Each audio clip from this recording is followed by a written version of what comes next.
बिस्मिल्लाहिर्रहमानिर्रहीम। अस्सलाम वालेकुम नादरीन, आप यूट्यूब चैनल देख रहे हैं। मैं इमरान खान हूँ। एक तो दबा के धांधली हो रही है पंजाब में, मुकाबला ही कोई नहीं, फिर भी धांधली हो रही है। उसकी वजह यह है कि लोग निकले ही नहीं वोट डालने के लिए। बहुत सारे पोलिंग स्टेशन से जर्नलिस्ट रिपोर्ट कर रहे हैं, वो बता रहे हैं जनाब कि यहाँ पर तो 5% लोग भी नहीं आए। जहाँ पे इलेक्शन था जरताज गुल की सीट पे या फैसलाबाद की सीटों पे, मियांवाली में, हर जगह पे लोग निकले ही नहीं वोट डालने के लिए, क्योंकि पाकिस्तान तहरीक इंसाफ की मकबूलियत बहुत ज़्यादा है और पाकिस्तान तहरीक इंसाफ का वोट है बहुत बड़े पैमाने पे। इमरान खान साहब जो है वो लोगों की इस वक्त दिल की धड़कन बने हुए हैं। तो क्योंकि उनके पास मकबूलियत है और उन्होंने बाइकआउट कर दिया तो उनका वोटर नहीं निकला। जब उनका वोटर नहीं निकला तो गहमा गहमी थी ही नहीं। तो पंजाब के इलेक्शन में ओवरऑल गहमा गहमी नहीं थी, बल्कि यहाँ तक हुआ कि हमने कई जगह पे ऑडियो सुनी और कई जगह पे ऐलानात सुने कि मस्जिदों से बाकायदा ऐलान करवाए गए कि वोटर्स निकलें और निकल कर जाकर वोट डालें। अब आप अंदाज़ा करें कि लोगों की कितनी दिलचस्पी होगी इस इंतखाब में। तो लोगों को भी आइडिया, और इमरान खान साहब का मेरे ख्याल में ये ठीक फैसला था कि बाइकआउट ही करो। उन्होंने 2 इलेक्शन लड़े हैं और दोनों के पीछे एक वजह है। एक इलेक्शन उन्होंने लाहौर का लड़ा जहाँ से हमाद अजहर साहब के वालिद इंतकाल कर गए थे, मियाँ अजहर साहब, और क्योंकि यहाँ पे कोई सज़ा नहीं हुई थी 9 मई में, लिहाजा उन्होंने कहा जी आम इलेक्शन लड़ेंगे। दूसरा इलेक्शन उन्होंने एक हरीपुर में लड़ा ताकि वो फ़र्क बता सकें कि जब पंजाब में इलेक्शन होता है तो यहाँ की पंजाब हुकूमत और इलेक्शन कमीशन मिलकर क्या करते हैं, और जब खैबर पख्तूनख्वा में इलेक्शन होता है तो पाकिस्तान तहरीक इंसाफ की वहाँ की सूबाई हुकूमत कितना ज़्यादा मौका देती है अपने मुखालिफिन को। बाबर नवाज ने खुलकर इलेक्शन लड़ा, पूरी कंपेन की, उनके किसी कारकुन को टॉर्चर नहीं किया गया, किसी को गिरफ्तार नहीं किया गया, किसी के ऊपर जुल्म तशद्दुद नहीं हुआ, बल्कि फ्री हैंड दिया गया कि आप इलेक्शन लड़ें। तो अब वो सारे लोग वहाँ पे इलेक्शन लड़ रहे हैं और बेहतरीन इलेक्शन हो रहा है हरीपुर में। तो 2 ही जगह पे गहमा गहमी थी पूरे इलेक्शन में। एक इलेक्शन जो है उसमें गहमा गहमी है लाहौर वाले में, क्योंकि यहाँ पाकिस्तान तहरीक इंसाफ मुकाबला कर रही है। तो इधर पुलिस और नून लीग ये मिलकर इलेक्शन लड़ रहे हैं और इलेक्शन कमीशन जो है वो इनकी सहूलतकारी कर रहा है। रिपोर्टें तो ये भी आ रही हैं कि इलेक्शन का टाइम ख़त्म होने से पहले, यानी वोटिंग का टाइम चल रहा था अभी, और उससे पहले ही जो फार्म है उनको साइन करवाए जा रहे हैं 45, 47, ये पहले ही साइन करो जी। अब इस किस्म की 2 नंबरी की जा रही है इस इलेक्शन में, और ये सारी चीज़ें पाकिस्तान का मीडिया रिपोर्ट कर रहा है। मीडिया वाले बेचारे रिपोर्ट कर रहे हैं सुबह से लेकर अब तक, उन्हें लगता है कि शायद ये कोई इलेक्शन हो रहा है, लेकिन ना इसमें से कुछ निकलना है और ना मीडिया की रिपोर्टिंग से कोई फ़र्क पड़ेगा। शाम के वक्त जो है वो अनाउंसमेंट कर दी जाएगी और इलेक्शन ख़त्म शुद्ध, यानी जिसको इस वक्त एस्टेब्लिशमेंट चाहेगी उसको जितवा देगी, उसका हाथ खड़ा कर देगी। मुकाबला तो कोई हो नहीं रहा मैदान में। लाहौर के अंदर पाकिस्तान तहरीक इंसाफ ने मुकाबला करने का फैसला किया था, लेकिन ये सीट अब तक जो दिखाई दे रहा है, जिस किस्म की धांधली की गई है, जिस किस्म की 2 नंबरी की गई है, हालांकि PMLN के सारे कैंप ज़्यादातर देखने में आ रहा है खाली हैं और पाकिस्तान तहरीक इंसाफ के कैंप्स भरे हुए हैं। लोग बहुत बड़ी तादाद में तहरीक इंसाफ के कैंडिडेट को वोट डालने के लिए बार बार निकल रहे हैं, लेकिन इसके बावजूद सीट मिलना मुश्किल है, क्योंकि एस्टेब्लिशमेंट ने तय कर रखा है कि इमरान खान साहब को देना कुछ नहीं है। अब ये हमाद अजहर साहब की और इनकी फैमिली की अपनी ज़ाती कोई मेहनत और कोशिश हो और पाकिस्तान तहरीक इंसाफ का वोटर इतने बड़े पैमाने पर वोट डाल के अपने वोट का पहरा दे दे तो शायद कोई चांस बन जाए, अदरवाइज यहाँ पे लगता नहीं है, क्योंकि रियासत तुली बैठी है कि उन्होंने पाकिस्तान में इंसाफ के साथ कोई चीज़ नहीं होने देनी। बहरहाल सिर्फ 2 जगह पे गहमा गहमी है, एक हरीपुर में और एक लाहौर में। बाकी जगह के ऊपर बिल्कुल उल्लू बोल रहे हैं, खामोशी है, सन्नाटा है। मस्जिदों में ऐलान करवा रहे हैं जनाब आओ आकर वोट डालो, और वोट डालने वाला बंदा इन्हें कोई नहीं मिल रहा। वो मिलना भी नहीं है, क्योंकि लोगों की दिलचस्पी इस वक्त इमरान खान की सियासत में है, किसी और की सियासत में लोगों की किसी किस्म की कोई दिलचस्पी नहीं है। अच्छा, एक और इंटरेस्टिंग बात मैं आपको बताता हूँ। पाकिस्तान तहरीक इंसाफ के साथ बदतरीन धांधली हुई। वैसे तो धांधली पाकिस्तान में इलेक्शनों के अंदर होती रहती है। 2013 में भी इमरान खान साहब ने इल्ज़ामात लगाए, 2018 में इमरान खान साहब के मुखालिफिन ने इल्ज़ामात लगाए। तो ये कहा जाता था कि 10 सीटें, 5 सीटें, 15 सीटें, इस किस्म की धांधली हो जाती है। एस्टेब्लिशमेंट अपने बंदे जितवा देती है और अपने बंदे जितवाने के बाद एस्टेब्लिशमेंट उन्हें हुकूमत पे शामिल करवा देती है और उनके ज़रिए अपने काम निकलवाती है और हुकूमतों को ब्लैकमेल करती है। पुराना खेल एक चलता रहता है। लेकिन ये जो इलेक्शन हुआ इसमें तो पूरा का पूरा मैंडेट ही उड़ा दिया गया। ये 2024 के इंतखाबात का, माजी की किसी भी इंतखाबात की धांधली से किसी किस्म का कोई मवाजना आप कर ही नहीं सकते, मुमकिन ही नहीं है। बदतरीन किस्म की धांधली, बल्कि एक तरह का मैंडेट को तस्लीम ही नहीं किया गया। एस्टेब्लिशमेंट ने इस मरतबा ये किया है जैसे 70 के इंतखाबात में किया था, जब पाकिस्तान 2 लाख हो गया उसके बाद, और उसका खुमियाजा पाकिस्तान आज भी भुगत रहा है। तो नादरीन, पाकिस्तान तहरीक इंसाफ ने पटिशन डाली थी सुप्रीम कोर्ट में कि हमारे पे धांधली होगी, पूरा का पूरा इलेक्शन ही चोरी हो गया। अब वो वफाकी आईनी अदालत में लग गई है। अंदाजा करें, 2.25 साल लग गए। पाकिस्तान तहरीक इंसाफ मांग रही है, ट्रिब्यूनल बनाओ, इंसाफ दो, हमारा इलेक्शन चोरी हुआ है। इस्लामाबाद के तीनों हलकों के अंदर जब नून लीग फंस गई तो जस्टिस तारिक महमूद जहांगीरी को ही फंसा दिया। तब से लेकर अब तक पूरा का पूरा इस्लामाबाद हाई कोर्ट का स्ट्रक्चर ही बदल दिया। पूरे की पूरी आईनी तरमीमें लेकर आ गए कि जनाब हमने अपनी हुकूमत नहीं जाने देनी। फिर इसी तरह आप देखें कि लाहौर के अंदर, बाकी जगहों के अंदर, जहां जहां पाकिस्तान तहरीक इंसाफ के उम्मीदवार जीते थे, किसी जगह पे भी इंसाफ नहीं मिला। और अब जनाब आईनी अदालत में ये समाअत के लिए मुकर्रर कर दिया गया केस कि तहरीक इंसाफ के साथ धांधली हुई।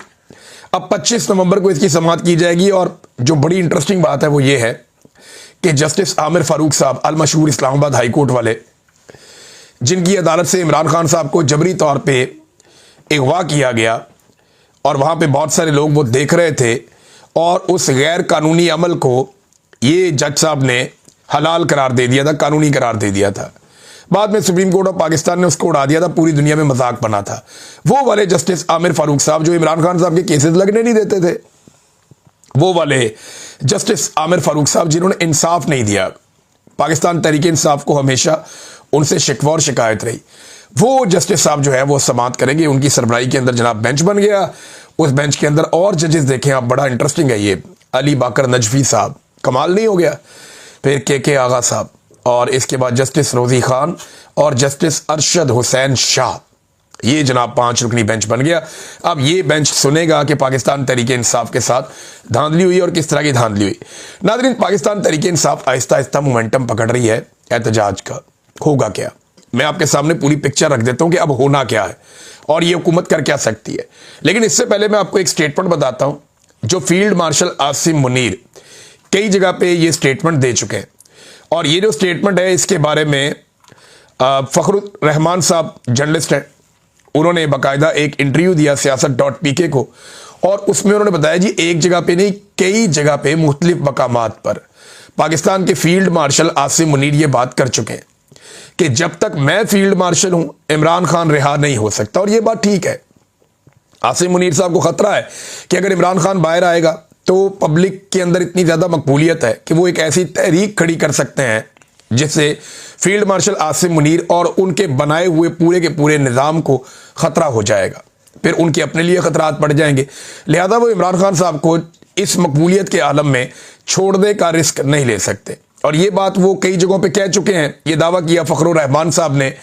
तो फील्ड मार्शल साहब तो इमरान खान साहब को नहीं छोड़ेंगे, जबकि इमरान खान साहब को छुड़वाने के लिए पाकिस्तान तहरीक इंसाफ जोर लगाती रहेगी। सुहेल अफरीदी जो है वो ना सिर्फ मोमेंटम बना रहे हैं बल्कि सिर्फ एहतजाज करने से पहले वो एक ओपिनियन भी बना रहे हैं कि हमारे साथ ज्यादती बहुत हो रही है। देखिए, जब आप एहतजाज करने के लिए निकलते हैं ना तो पहले आपके पास उसका इखलाकी जवाज होना चाहिए, आपके पास सॉलिड रीजन होना चाहिए। अब सुहेल अफरीदी ने वो काम शुरू कर दिया। 7 मरतबा वो अदालती ऑर्डर्स लेकर अडयाला जेल पहुंचता है कि मेरी लीडर से मुलाकात करवाई जाए। मुलाकात नहीं करवाई जाती। चीफ जस्टिस को खत लिखता है, हाई कोर्ट में पिटीशन डालता है, असेंबली से करारदाद पास करवाता है, मरियम नवाज को लेटर लिखता है, बार बार पुलिस वालों से जाके कहता है। तो जो कुछ वो कर सकता था बतौर एक चीफ मिनिस्टर, उसने वो सारा कुछ किया, लेकिन उसकी बात नहीं सुनेगी। तमाम कानूनी और आईनी ऑप्शंस उसने इस्तेमाल किए। अब वो सहाफियों से पूछ रहा है कि कोई चीज रह गई है तो आप मुझे बता दें, मैं वो भी कर देता हूं, लेकिन मेरे पास अब रास्ता क्या है, और इस बात का किसी के पास कोई जवाब नहीं है। तो एक बड़ा सॉलिड रीजन सुहेल अफरीदी के पास है कि इमरान खान साहब से मुलाकात करवाई जाए, वरना फिर आप तैयार हो जाएं, हमें एहतजाज करना पड़ेगा। देखिए, मैं आपको ये बताऊं कि 1-2 हफ्ते में अब वो मुलाकात भी करवा दी जाएगी। ये एक आधे हफ्ते में हो जाएगी या हो सकता है अगले हफ्ते में हो जाए, क्योंकि अब काम निकल गया है।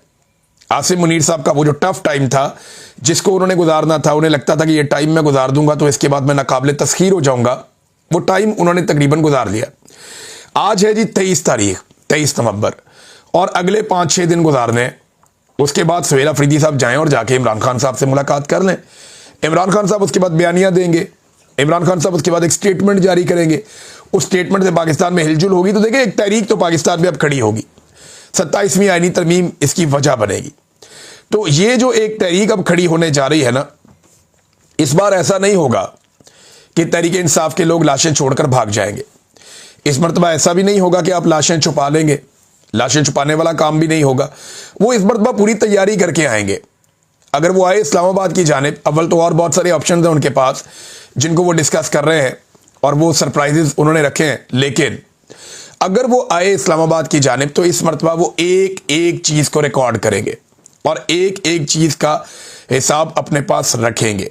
यानी इस मरतबा ऐसा नहीं होगा कि लाशें छोड़कर वो चले जाएं, शायद ऐसा नहीं होगा। और एक और बात मैं आपको बता देता हूं कि दिसंबर में इमरान खान साहब की मुलाकातें वैसे भी मुझे लगता है कि अब खुल जाएंगी। और एहतजाज के नतीजे में क्या होगा, जब पाकिस्तान तहरीक इंसाफ मोमेंटम बनाती है, फ़र्ज़ करें एक तो अगर उनका मोमेंटम बन जाता है, वो इतनी ताकत के साथ आ जाते हैं और अवाम पूरे पाकिस्तान में निकल आती है, तो फिर तो वो अपने मुतालबात पूरे करवा लेंगे, फिर तो वो गिच्ची से पकड़ लेंगे पूरे निज़ाम को। लेकिन अगर एक मरतबा फिर गोली चलाई जाती है या एक मरतबा फिर जुल्म और बर्बरियत की जाती है तो फिर क्या होगा? उसके नतीजे में पाकिस्तान फिर कई महीने या कई साल पीछे चला जाएगा। सियासी एकदम इस्तेहकाम पैदा हो जाएगा पाकिस्तान में दोबारा से, फिर से IMF से आपको बड़े कर्जे लेने पड़ेंगे, फिर से आपको जो है वो अदम इस्तेहकाम का सामना करना पड़ेगा। पाकिस्तान में एक बदएतमादी पैदा हो जाएगी, मईशत का पहिया जो पहले ही नहीं चल रहा वो बिल्कुल ही ठप हो जाएगा। फिर पाकिस्तान का मजीद एक साल ज़ाया हो जाएगा। जब ये एक साल ज़ाया हो जाएगा तो फिर क्या होगा? फिर दोबारा पाकिस्तान तहरीक इंसाफ एक साल के बाद खड़ी हो जाएगी। तो ये बात आप मेरी याद रखें कि इमरान खान के बारे में मैंने 2020 में एक बात की थी। ARY पे एक प्रोग्राम चल रहा था और उस वक्त भी सबको पता था कि होने क्या जा रहा है। नवाज शरीफ साहब एक डील करके पाकिस्तान से बाहर चले गए थे और माहौल बनाया जा रहा था कि इमरान खान साहब को गिराया जाएगा। तो ये इमरान खान साहब के आने के बाद से ये सिलसिला चल रहा था। तो मैंने तब ये कहा था कि इमरान खान ऐसा आदमी नहीं है कि वो आपको ये पूछता फिरेगा कि मुझे क्यों निकाला, वो आपको बताएगा कि मुझे क्यों निकाला। और वो बनी गाला में जाकर बैठ के हैप्पी बर्थडे टू यू नहीं कहेगा, वो बनी गाला में नहीं बैठेगा और उसका क्राउड भी ऐसा है, वो खुद भी ऐसा है, ये चिपक जाएंगे आपको और इमरान खान आपको नहीं छोड़ेगा। मैंने ये कहा था। तो जब तक आप इमरान खान को इंसाफ नहीं दे देते, जब तक इमरान खान अपना हक नहीं ले लेता, वो आराम से नहीं बैठेगा और ना वो किसी को आराम से बैठने देगा। और मौजूदा एस्टेब्लिशमेंट और हुकूमत के लिए प्रॉब्लम यह है कि इमरान खान की मकबूलियत इतनी ज़्यादा है कि ये उसको काउंटर भी नहीं कर पा रहे, उसके खिलाफ कोई बयानियां भी नहीं बना पा रहे और उसकी मकबूलियत का मुकाबला भी नहीं कर पा रहे। तो ऐसी सूरत हाल में इनके पास ऑप्शन क्या है? इनके पास ऑप्शंस नहीं है। ये सिर्फ लिंगर ऑन कर सकते हैं, चीज़ों को लंबा कर सकते हैं, लेकिन मुल्क नहीं चला सकते। मुल्क इसलिए नहीं चला सकते कि मईशत ठप हो गई है और पाकिस्तान अदम इस्तेहकाम का लगातार शिकार है। दहशतगर्दी के वाकयात पाकिस्तान में बढ़ते जा रहे हैं। देखिए पाकिस्तान को इन्होंने अब बना क्या दिया है। ये एक रिपोर्ट है और ये है ह्यूमन फ्रीडम इंडेक्स 2024। इस रिपोर्ट के अंदर जो डाटा है, मोहित पीरजादा साहब ने भी ये पढ़ के बताई रिपोर्ट। इसके अंदर जो डाटा है ना, वो ये बताता है पाकिस्तान इंसानी हकूक के हवाले से दुनिया के 165 ममालिक में 136वें नंबर पे है। इतना बेड़ा गर्क पाकिस्तान का इंसानी हकूक में हुआ। और ये जो हमारा रीजन है जहां पे हम रहते हैं, यहां पे हम नंबर 1 है। यानी सबसे बुरी सूरत हाल इंसानी हकूक के हवाले से ये जो खित्ते में हम रहते हैं, जनूबी एशिया में, इसमें हमारी सूरत हाल है पाकिस्तान की। यानी इंसानी हकूक तकरीबन मुअत्तल है। हमारा शुमाली कोरिया जैसा हाल है। मैं बताता हूं आगे वो कैसे है। तो ये जो रिपोर्ट है ये रिपोर्ट 2022 की है और 2023 के शुरू तक की चंद महीनों की है। असल जुल्म तो 9 मई के बाद शुरू हुआ है। अब वो रिपोर्ट अगर आप पढ़ेंगे या आपके सामने आएगी जब, तो आपको पता चलेगा कि जनाब पाकिस्तान तो बहुत आगे निकल गया इंसानी हकूक की पामालियों में। इन्होंने तबाही फेर दी है। देखें इस वक्त पाकिस्तान को अमली तौर पे शुमाली कोरिया बनाया जा रहा है। कैसे? देखिए शुमाली कोरिया में डिक्टेटरशिप है, जमहूरियत नहीं है। पाकिस्तान में भी यही है। वहाँ पे इंसानी हकूक जो है मुकम्मल तौर पे पामाल है। पाकिस्तान में भी यही है। और शुमाली कोरिया में फ़ौज के कंट्रोल में है सारी चीज़ें और उनकी डिक्टेटरशिप की पाकिस्तान में भी ऐसे ही है। शुमाली कोरिया में कोई जुर्म करता है बंदा या किसी को रियासत नापसंद करती है उसकी पॉलिसी को, उसकी बात को, तो उसके घर वालों को उठा लिया जाता है। पाकिस्तान में भी यही हो रहा है। वहाँ पे भी कोई चादर और चार दीवारी का तकद्दुस नहीं है, पाकिस्तान में भी नहीं है। ख़वातीन और बच्चे वहाँ पे निशाना बनाए जाते हैं, पाकिस्तान में भी ऐसा ही हो रहा है। बार बार वहाँ पे भी कत्लेआम हुआ, पाकिस्तान में भी कत्लेआम हो रहा है। और कानून में मनमर्जी की बदतरीन तब्दीलियां वहां पे भी की जाती हैं और यहाँ पे भी इसी तरह किया जाता है। और इवन जो बैरूने मुल्क निकलने वाले लोग हैं जो जाना चाहते हैं अपना मुल्क छोड़कर, बहुत बड़ी तादाद में जा रहे हैं। पाकिस्तान दुनिया का वो नंबर 1 मुल्क है, आबादी के एतबार से नहीं कह रहा, आबादी में तो पाकिस्तान से बड़े बड़े मुल्क भी हैं, लेकिन इसके बावजूद पाकिस्तान दुनिया का वो सबसे बड़ा मुल्क है जिसको सबसे ज्यादा लोग अपना मुल्क छोड़कर जा रहे हैं। पाकिस्तान वो मुल्क है इस वक्त। और बैरूने मुल्क निकलने पर भी पाबंदी लगा दी है, हर एयरपोर्ट के ऊपर बंदे बिठा दिए जो लगातार बंदों को डिपोर्ट कर रहे हैं और बाहर जाने से रोक रहे हैं। ये सख्ती आहिस्ता आहिस्ता बढ़ती चली जाएगी और इसके नतीजे में आप देखेंगे पाकिस्तान अमली तौर पर तकरीबन शुमाली कोरिया ही बन जाएगा। और ये हम होता हुआ देख रहे हैं, ऐसा नहीं है कि ये कोई ऐसी चीज है जो ढकी छुपी है, ये अब आपको होता हुआ दिखाई दे रहा है और बार बार सब लोग इसकी गवाही देंगे। नाज़रीन, एक और खबर आई है, नवाज शरीफ साहब बीमार हैं। ये बात मरियम औरंगजेब की वालदा ने की है, ताहिरा औरंगजेब। ये क्योंकि बहुत फैमिली फ्रेंड टाइप के लोग हैं और इनका बड़ा अच्छा शरीफ खानदान से ताल्लुक है, माँ बेटी का। तो उन्होंने बताया कि नवाज शरीफ की बरतानिया में कोई सर्जरी हुई है, तो उनके लिए उन्होंने दुआ के लिए कहा अल्लाह ताला मियाँ साहब को सेहत अता फरमाए। मियाँ साहब काफ़ी अरसे से सेहतमंद नहीं है, वो बीमार है लंबे अरसे से, और जिस किस्म के उनको ज़हनी सदमे पहुँचे हैं पॉलिटिक्स में उम्र के इस हिस्से में, जो शख्स 3 मरतबा वज़ीर आज़म रहा हो, वो भी काफ़ी तकलीफ दे है। तो मियाँ नवाज शरीफ साहब जो हैं वो उनकी कोई सर्जरी हुई है और उनकी सेहत के लिए दुआ के लिए कहा गया है। तो अल्लाह ताला मियाँ साहब को सेहत अता फरमाए और मियाँ साहब को इस बात की तौफीक दे कि वो अपनी जो आखिरी सियासी इनिंग है उसमें कुछ तो ऐसा करें कि तारीख उन्हें अच्छे नामों में याद रखे।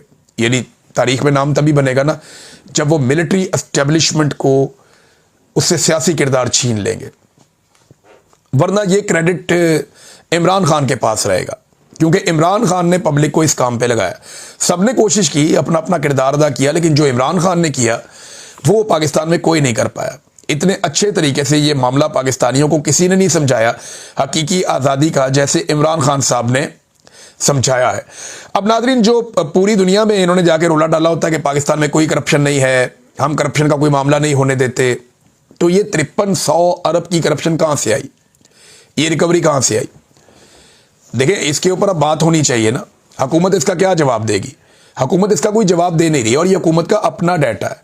5300 अरब, ये इसी हुकूमत के दौरान, ये इतनी बड़ी अमाउंट है कि इससे मुल्क की किस्मत बदल सकती है। लेकिन अगर ये पैसा रिकवर हुआ तो ये पैसा गया कहाँ पे? दावे ये करते हैं कि धेले की करप्शन नहीं हुई, यहाँ पे हजारों अरब निकल आए हैं, 5300 अरब निकल आए महदूद टाइम के अंदर। तो धेले की करप्शन नहीं हुई तो ये कौन सी करप्शन है? और ये पैसा अगर रिकवर हुआ तो ये गया कहाँ? ये भी एक बड़ा सवाल है। और अभी इसके अंदर जो शुगर माफिया ने चूना लगाया कौम को, या गंदुम माफिया ने जो चूना लगाया पाकिस्तान को, उसका कोई तस्करा इसके अंदर मौजूद भी नहीं है। नादरीन, एक और चीज़ है कि ये जो पाकिस्तान ने वोट किया अक़वाम मुत्तहिदा में, और उस वोट के नतीजे में डोनाल्ड ट्रंप की जो करारदाद है वो पास हो गई।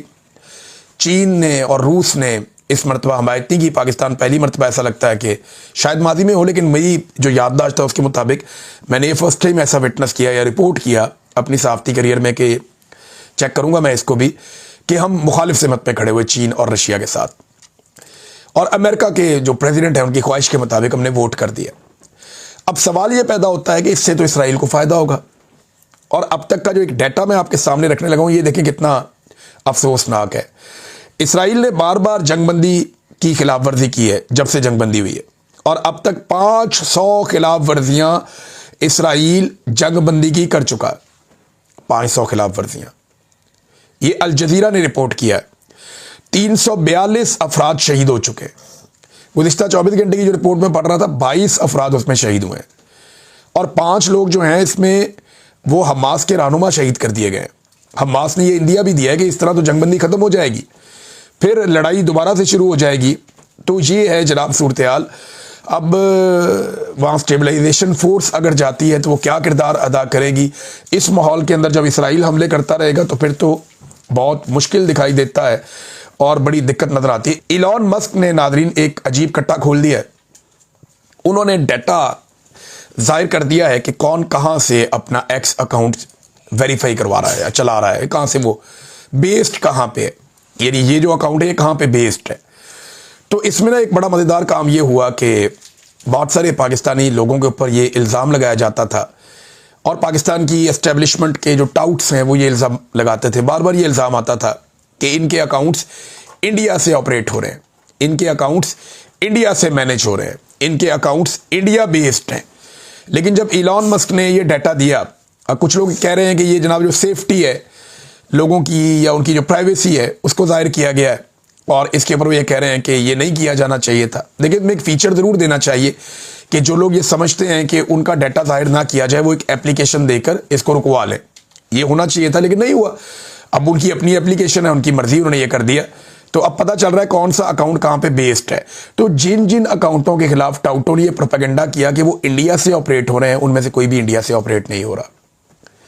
यानी बहुत सारे अकाउंट बैरून मुल्क से हो रहे हैं। इमरान खान साहब का यहाँ एशिया से है और बहुत सारे रहनुमाओं के यहीं से हैं, जनूबी एशिया से, यहाँ से वेस्ट एशिया से, यहाँ से हैं। और बहुत सारे जो सियासतदान है, कोई जर्मनी से है, फजलुर रहमान साहब का, नवाज शरीफ साहब का बरतानिया से है, बिलावल का मेरे ख्याल में कहीं और से है, कोई यूएई से है, कोई कहीं से है, कोई कहीं से है। तो हर एक का अपना अपना अलग अलग जगहों से जो है वो अकाउंट ऑपरेट होता है, जहाँ से भी वो उसको वेरीफाई करवाते हैं वहाँ बेस्ड होता है वो। तो बहुत सारे बेनामी अकाउंट्स हैं, उनको भी थरथली पड़ गई कि ये क्या हो गया। लेकिन कम से कम एक प्रोपेगेंडा जो ख़ास तौर पे जो बलूच लोग हैं जो अपने हकूक़ मांगते हैं उनके हवाले से जो किया जाता था वो प्रोपेगेंडा कम से कम बेनकाब हुआ है। तो नाज़रीन अभी देखेंगे इसको, बहुत सारे अभी अकाउंट्स का मज़ीद डाटा सामने आएगा। अब तक लेते हैं, अपना ख्याल रखिएगा, अपने इस चैनल का भी अल्लाह हाफ़िज़।